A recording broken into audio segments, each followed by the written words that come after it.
구독과 좋아요는 저에게 큰 힘이 됩니다.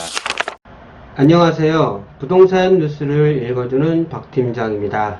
오늘 홍남기 부총리께서 나왔던 내용이 뭐냐면은 전월세 전환율을 4%에서 2.5%로 인하한다는 얘기가 나왔습니다.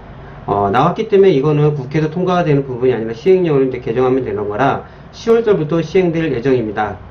이거를 계산을 하면서 현장의 이야기를 한번 들려볼까 합니다. 일단은 그 언론에 나오는 그쪽에 있는 분들은 뭐 거의 저는 믿지는 않지만 대부분의 비판적인 얘기하면서 강력한 단어로 그 임대인 기분을 상당히 자기 쪽으로 돌리려고 합니다. 근데 그 부분만 일단 동의인데 허락이라고 돌리고요. 임차인 허락. 그러니까 기분 안 좋은 얘기만 해요. 당연히 임대 입장에서는 기분이 안 좋겠죠. 근데 내용을 실제로 들어보게 되면은 극히 일부분의 사람들입니다. 들어보시고 혹시 불만이 있을 수 있겠죠. 왜냐면 피해를 진짜 보시는 분들도 있습니다.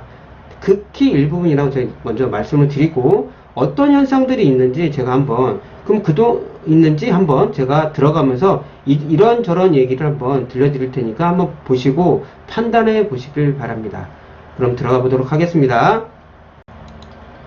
10월부터 전월세 전환율이 이렇게 2.5%로 인하가 됩니다. 주택임대차 보호법으로 시행령이 10월달에 개정이 돼서 그때부터 시행될 예정인데 우리가 지금 하고 있는 거는 8월부터 시행되고 있습니다. 임대차 3법이 전세에서 월세로 전환하는 개혁부터 적용되기 때문에 혹시 그 전에 4%나 5% 받았던 분들은 계약을 하게 됐다고 하면은 10월에 변경이 되기 때문에 그 나머지 부분은 돌려받을 수가 있습니다. 여기서 임대인 입장에서는 상당히 기분 나쁠 수 있다고 저는 볼 수 있습니다. 이거 당연하죠. 자기 재산권이니까. 그 부분에서는 제가 어떻게 할 말씀은 없습니다. 거기까지 마음을 헤아릴 수는 없겠죠. 자. 그런데 여기서 또 다른 얘기가 좀 나오곤 합니다. 그러면 전세에서 월세로 이렇게 전환을 했는데 월세에서 전세로 전환할 때는 그러면 전세가 많이 올라가니까 임차인한테 부담이 되는 게 아니냐. 그런데 여기서 이제 팩트 얘기가 있죠. 한국감정원이 매달 시장 전환율을 발표를 합니다. 그것을 보고 임대인 임차인 협의를 하는데 자, 제가 그동안 현장에서 봤을 때 진짜 극히 일부분의 임차인 말고는 대부분 그 집에서 오래 살고 싶어 하기 때문에 임단의 요구 조건을 웬만하면 들어줍니다. 그럼 시장 전환율이 있으면 거기에 최고가를 웬만하면 받아줍니다. 거기서 좀 조정을 하겠지만 거의 임대인 입장을 많이 수긍을 하죠. 그걸 보고 어떤 얘기가 나온다면 그거는 본인이 다른 얘기를 하고 싶어서 하는 얘기고 그런 기자분들은 믿지 않았으면 좋겠습니다.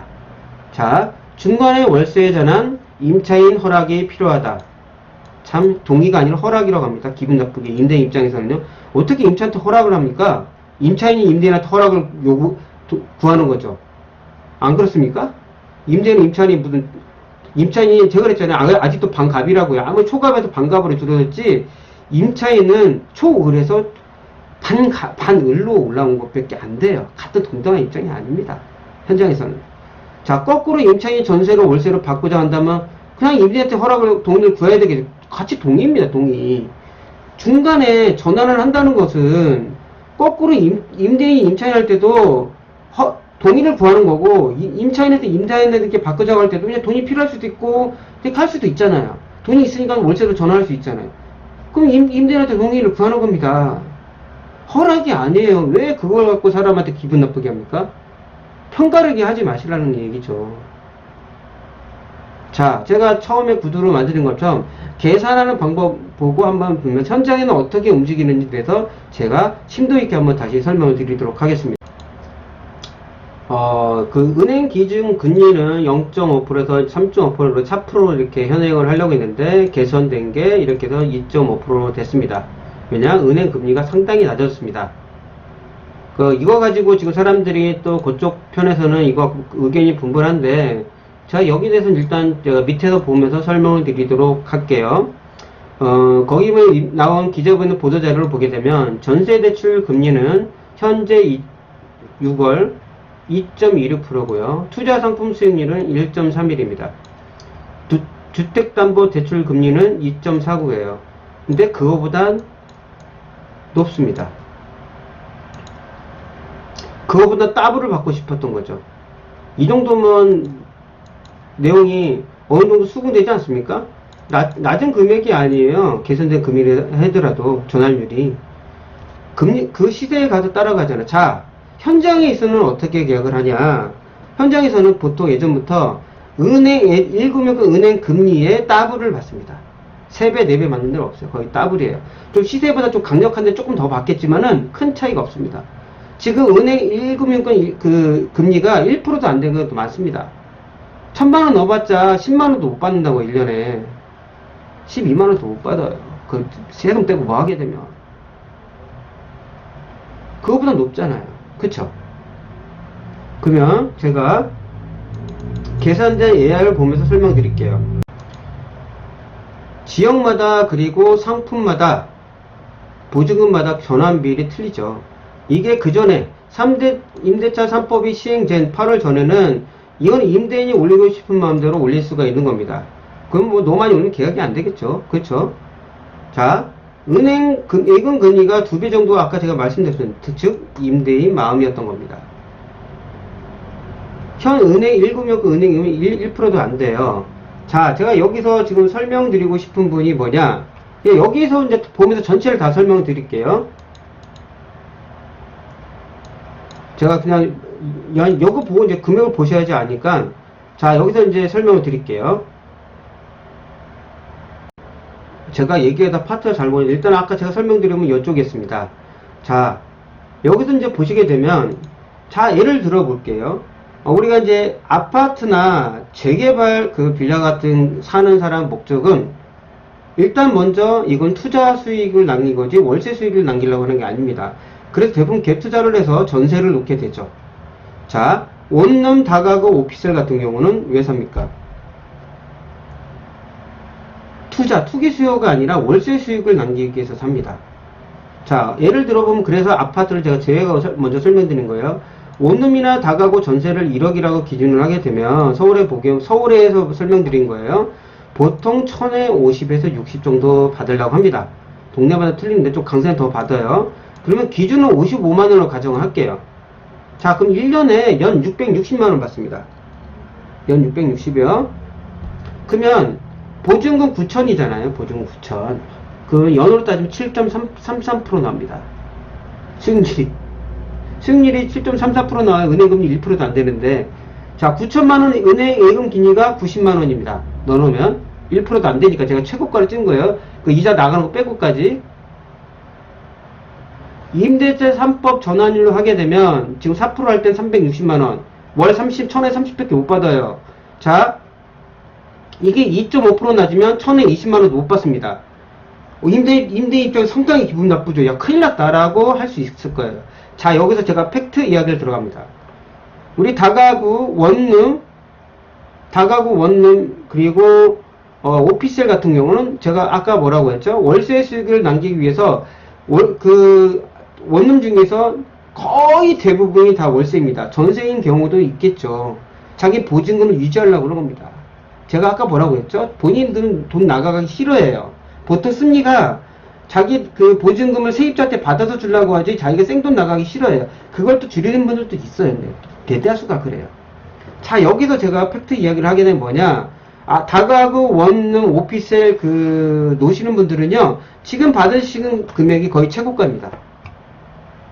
코로나 때문에 조금 공실이 있어서 좀 떨어졌을지 몰라도 그 전에는 자기가 받을 수 있는 금액이 거의 최상을 받고 있습니다. 그렇기 때문에 그분들이 원하는 목적은 뭐냐? 세입자가 오래 살길 바래요. 나가지 않길 바래요. 중간에 나가면 공실률 생기죠. 고쳐줘야 되죠. 도배장판해야죠. 그 다음에 중개수수료 나가죠. 이게 싫죠. 그러니까 오래 살길 바라요. 임대를 안 올려요. 그게 최고가예요. 그분들은 이게 법이 바뀐다 해가지고 피해 안 와요. 피해 오는 부분은 전세를 많이 놓으신 분은 피해는 오겠죠. 거의 대다수가 월세는 좋습니다. 그분들은 피해 오는 거 1도 없습니다. 제가 봤을 때 거의 없어요. 그분들은 더 좋죠. 다 보증을 다 월세로 돌리면 보증보험료 얼마 안 나와요. 예, 보증금이 적으니까. 그렇잖아요. 그분들한테 거의 피했어요. 왜? 그분들은 월세 수익을 받으려고 하지 투자 수익을 받으려고 하는 게 아닙니다. 그거 외에는 아파트 재개발, 아파트 같은 경우 많죠. 아파트는 제가 다시 한번 설명드리겠습니다. 여기서 이제 팩트 얘기가 끝났잖아요. 그쵸? 자, 들어보십시오. 아파트는 투자 수익을 하려고 그래요. 그러면 투자 수익 하면서 월세 수익도 받으려면 전세 놓으면 안 되겠네요. 그쵸? 연 이자율이 엄청 세잖아요. 이렇게만 보기만 간단하게 보면. 그쵸? 근데 왜 월세를 안 놓을까요? 본인 돈을 들여서 그 집을 산 게 아니라 대출이나 전세가하고 대출이나 보증가 총 통해서 자기 돈을 얼마 안 들이려고 하는 게 갭 투자라는 겁니다. 본인 돈을 적게 투자하려고. 이걸 몰라서 아는 게 아니라 알면서도 안 해요. 돈 적게 투자해서 많은 주택을 살려고. 그래서 다주택가 된 거예요. 그분들이 월세로 돌릴 수 있을까? 힘들어요. 왜? 본인들도 지금 현금이 없거든요. 집을 처분해야지 돈이 생깁니다. 그래서 전세 소멸하는데 거의 힘들어요. 그거는 극히 일부분 진짜 돈이 많은 재력가들. 그분들은 전세로 해서 월세로 돌리겠죠. 근데 그분들한테 지금 이게 피해가 오는 거예요. 그래서 그 언론에서 얘기하고 싶은 그분들이 진짜 알고 해서 이 얘기하는지 모르겠는데, 정말 이걸로 좀 피해가 오시는 분들은 아파트 갭 투자해서 전세가 많이 받았던 분이 월세로 전환을 했더니 월세가 얼마 안 돼. 그분들한테만 피해가 오는 겁니다. 그 왼쪽으로 다가구나 이쪽 분들은 별로 피해가 안 와요. 재개발 쪽에 계신 분들은 그 갭 투자해서 나중에 아파트를 받고 싶게 해서 전세를 넣지 월세 넣으시면 별로 없단 말입니다. 월세 수익이냐 투자 수익이냐 이걸 하나로 끝나는 거예요. 이 하나 얘기가 해버리면은 아파트는 갭 투자이기 때문에 전세 소멸이 별로 없다. 전차적으로는 소멸되겠지만 극히 소멸되진 않는다. 오래 걸린다. 다가구 쪽은 전월세 전환을 해도 극히 손해볼 일이 없다. 왜? 지금 받고 계시면 거의 최고가이기 때문에 그분은 그 기준으로 지금 월세를 측정한단 말입니다. 그분들이 월세를 올리고 싶어요. 올리면 나가는 줄 아십니까? 세입자가? 안 들어오지?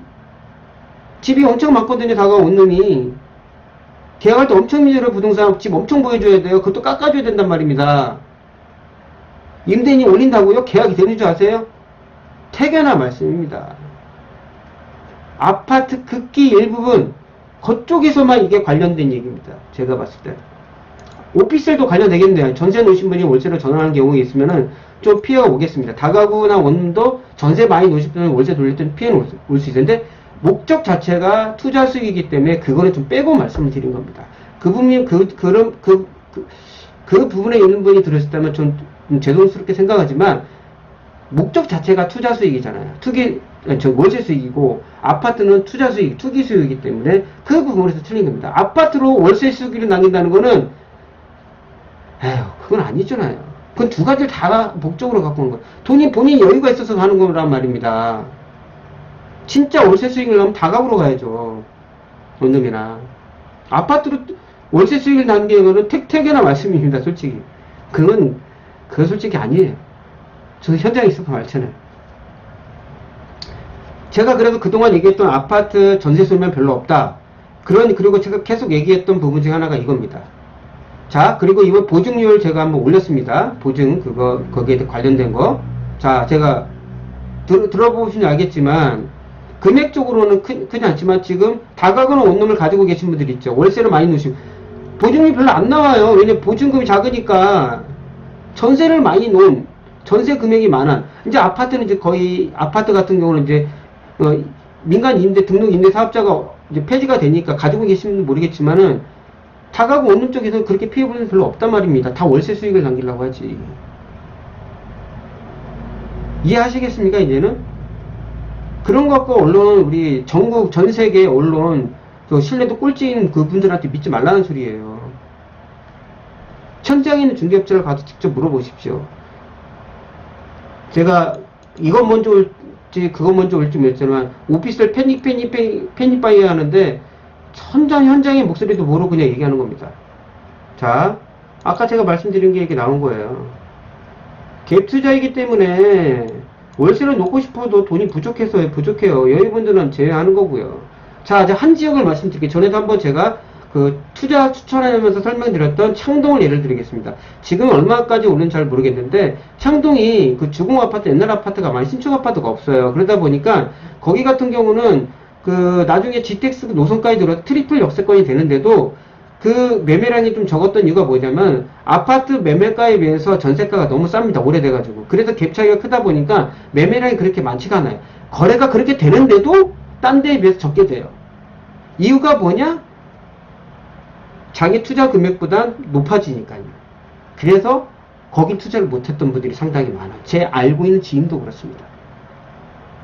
제 고객 중에서도 이거 사고 싶어요. 제가 여기 괜찮다고. 근데 자기 투자 금액이 모자라요. 만약 그 금액이 많으면 벌써 사셨어요. 안 맞으니까 못 사신 거예요. 왜? 갭 투자하신 분들이 거의 상당수란 말입니다. 여인분 투자하신 분보다 비로 따지면 거의 9대1 이상이에요. 단독주택은 이겁니다. 월세 수익 목적이기 때문에 결국 임대인한테 유지할 수밖에 없어요. 자, 금리가 높으면 월세가 높아지죠. 금리가 낮아진 만큼 월세 가격이 낮아지지는 않죠. 본인 임대인 입장이나 말씀해 주십시오. 저는 현장에서 이걸 너무 많이 봤으니까 하는 말씀이에요.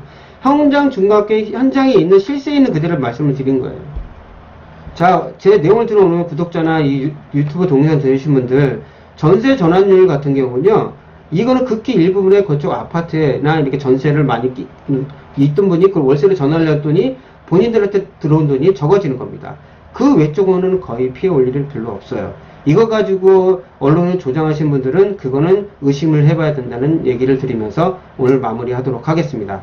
혹시 오늘 내용이 도움이 되셨다면 구독과 좋아요 눌러주시면 정말 감사하겠습니다.